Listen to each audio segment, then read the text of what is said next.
Forçados a fugir. Domingo da Igreja Perseguida 2025. DIP 2025. Este é o texto base da ministração do DIP realizado na Igreja Batista das Nações em 15 de junho de 2025. Lembrem-se dos presos, como se estivessem na cadeia com eles, dos que sofrem maus tratos, como se vocês mesmos fossem os maltratados. Hebreus 13, versículo 3, versão NAA. Hoje, domingo, dia 15 de junho de 2025, é um dia especial. O Domingo da Igreja Perseguida 2025, DIP 2025. Um momento em que nos unimos a mais de 1,6 milhões de cristãos ao redor do mundo, para clamar pelos nossos irmãos que enfrentam violência, deslocamento e perseguição por causa de sua fé em Jesus. O tema do DIP deste ano: Forçados a fugir.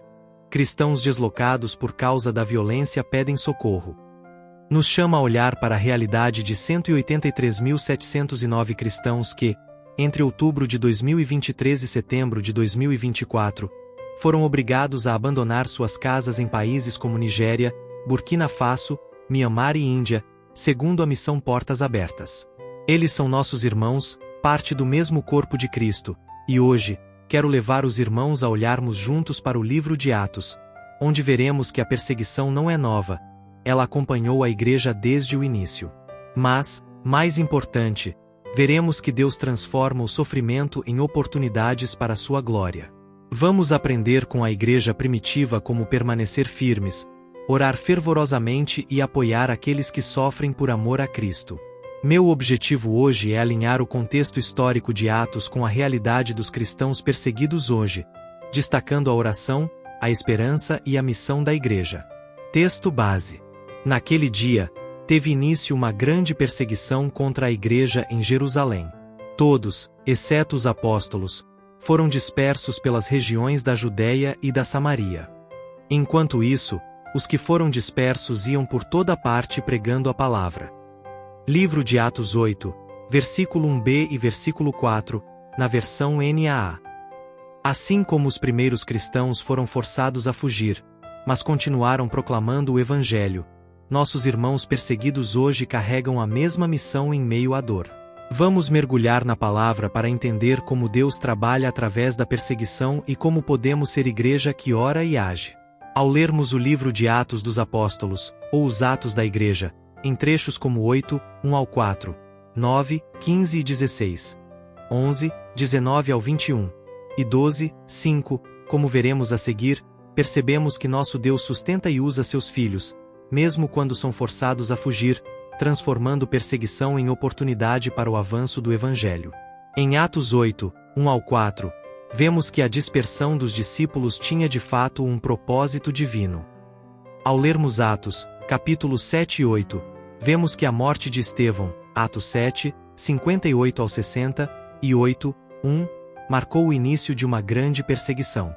Os cristãos em Jerusalém foram forçados a fugir, deixando para trás suas casas, sua segurança e, muitas vezes, suas famílias.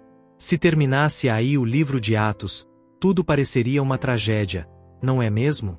Mas o versículo 4 de Atos 8 nos surpreende. Os que haviam sido dispersos pregavam a palavra por onde quer que fossem. O que parecia o fim da igreja foi, na verdade, o começo de uma nova etapa da missão. A perseguição espalhou o evangelho para a Judéia, Samaria e além, com a conversão do próprio Saulo, em apóstolo Paulo, indo até os confins da terra, como o próprio Senhor Jesus havia determinado antes de sua ascensão. Atos 1, 8. Hoje, nossos irmãos em países como a Nigéria enfrentam uma realidade semelhante. Na lista mundial da perseguição 2025, a Nigéria lidera com mais de 80% dos casos de cristãos deslocados por violência. Famílias inteiras fogem de vilarejos queimados por grupos extremistas, mas, como na igreja primitiva, muitos continuam testemunhando de Cristo em campos de refugiados ou novas comunidades. Mas, isso não significa que Deus os abandonou. E como vimos em Atos 8, 4, Ele usa até o sofrimento para cumprir seus propósitos. Como igreja, somos chamados a orar para que esses irmãos tenham coragem e recursos para continuar sendo luz em meio às trevas. Assim como Deus transformou a dispersão em Atos 8 em oportunidade, Ele está trabalhando através dos cristãos deslocados hoje.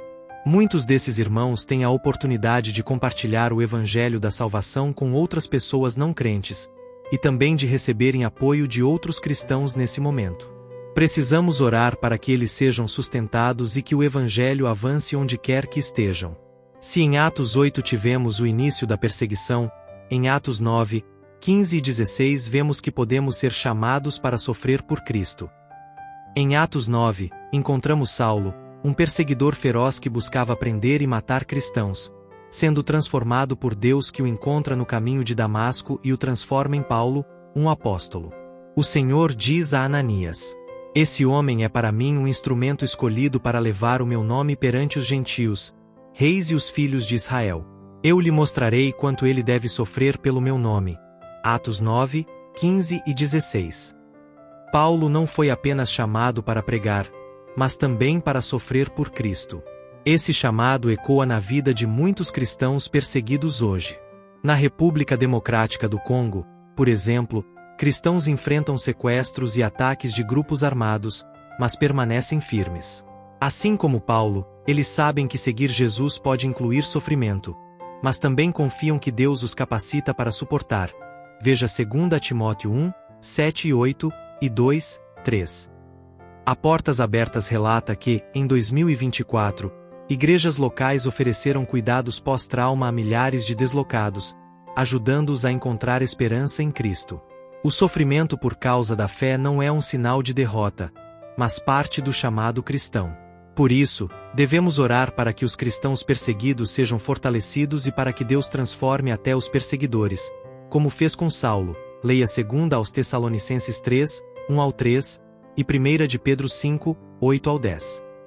É verdadeiramente um paradoxo, aparente falta de nexo ou de lógica, uma verdadeira contradição, mas o crescimento do reino apesar da perseguição, conforme lemos em Atos 11, do 19 ao 26, que os cristãos dispersos por causa da perseguição chegaram a Fenícia, Chipre e Antioquia, anunciando o Evangelho.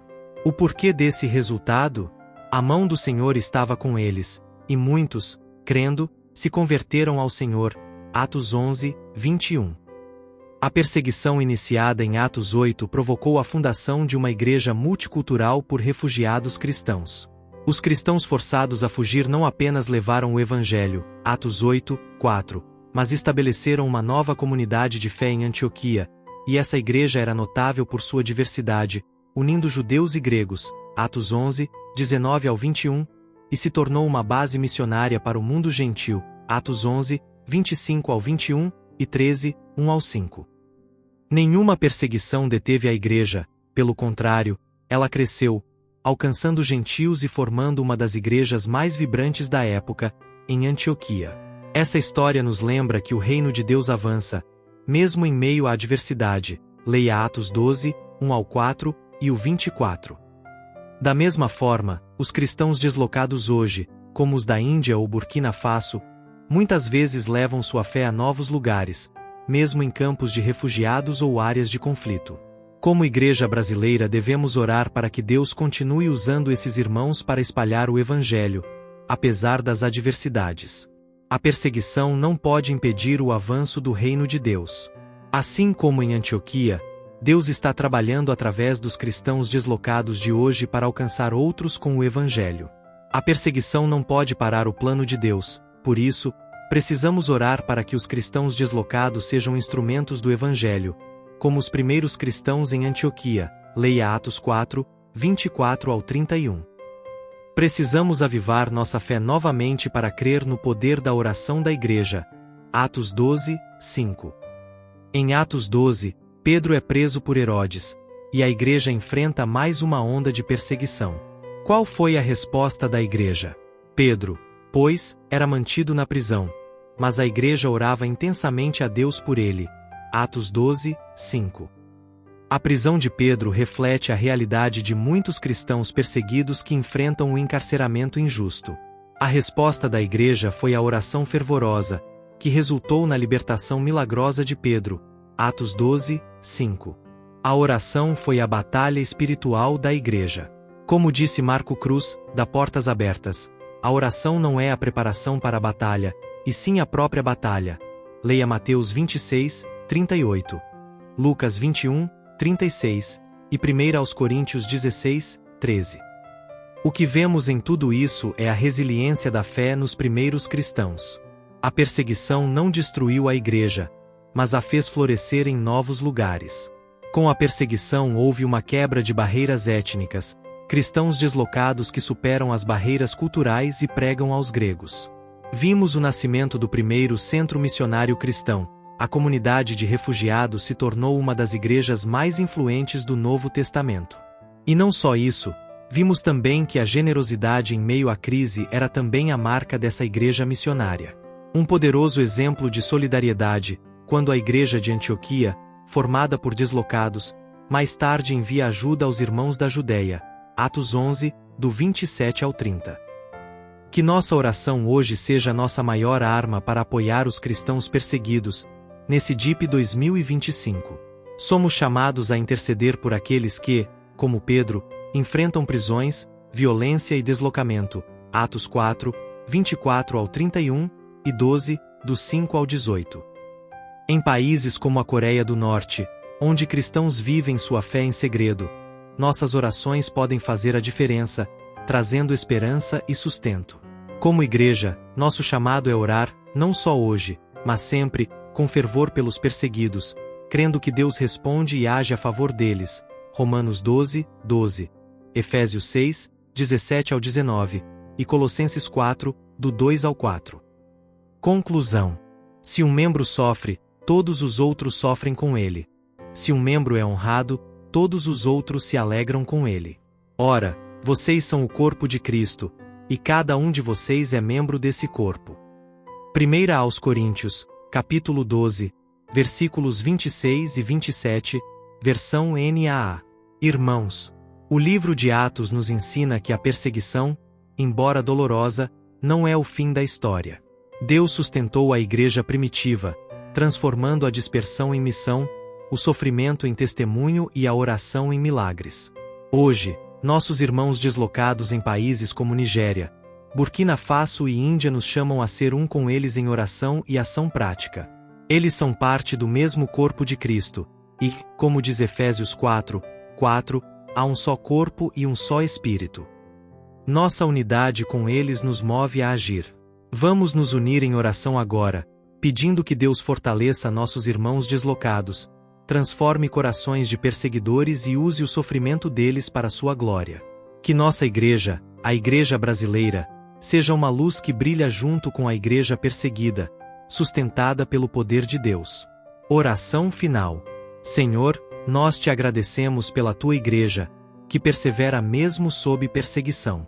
Pedimos tua força para os cristãos deslocados na Nigéria, Burkina Faso, Mianmar, Índia e outros lugares. Sustenta-os com tua paz, supre suas necessidades e usa seu testemunho para alcançar muitos. Em nome de Jesus, amém. Ministração escrita por Anderson Fazion, pastor auxiliar da Igreja Batista das Nações e líder de campo da WH Brasil. Essa ministração teve por base textos do site da Missão Portas Abertas, bem como meditações pessoais com base em comentários bíblicos diversos.